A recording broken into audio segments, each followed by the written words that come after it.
everyone, Dr. Shook here. Hope you're doing well today. In today's video, we're going to talk about how leaky gut can drive rheumatoid arthritis and really any autoimmune disease. If you've been watching my previous videos, you know that we're doing a mini series on intestinal permeability or hyperpermeability. We're talking about a pathological condition where things from inside the gut move into the bloodstream that shouldn't be there and drives massive inflammation, can be a trigger and driver of autoimmune disease. Now, this is a key component to dampening autoimmune processes by looking at root drivers. Okay, so in this video, I want to talk about something that's really important though.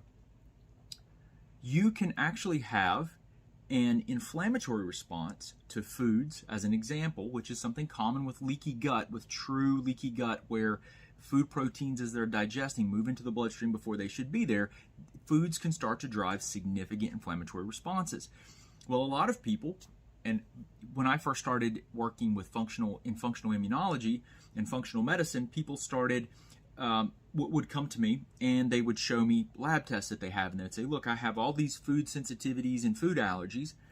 And then we would look at their, if they had any kind of testing done for leaky gut or intestinal permeability. Sometimes it would look like their gut's fine, their gut's healthy. And so it'd be kind of confusing, because you'd be wondering, well, you might wonder, how can someone have these immune reactions if their gut is not permeable?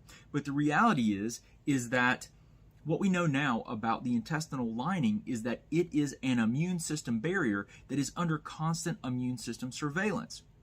And you have these cells that come up from the blood, and they come up in the bloodstream, and they attach themselves to the wall of the intestinal lining, and they extend an appendage into the intestinal tract, and they sample the environment, and they pull that back in and take it to lymph nodes where the immune system looks at what those cells bring back, and they decide whether to drive inflammation or to remain calm, because depending on what's happening inside the gut, it can influence that immune response. And this is totally independent of a leaky gut, where there are larger holes or breaks in the gut wall that just let things kind of pour into the bloodstream. This is actually normal. This is a normal immunological surveillance of the of the intestinal lining. So the things that can actually cause the immune systems to go into this inflammatory state are dysbiosis. If you have an imbalance of gut bacteria, if you lose some of the important bacteria that make postbiotics like butyrate, then you can start to have these hyperreactive immune cells, and that's with a perfectly healthy intestinal lining. So you can have food immune reactions, you can have a revved up immune system if you have lost the normal bacterial balance in the gut. So this is one of many ways that the intestinal tract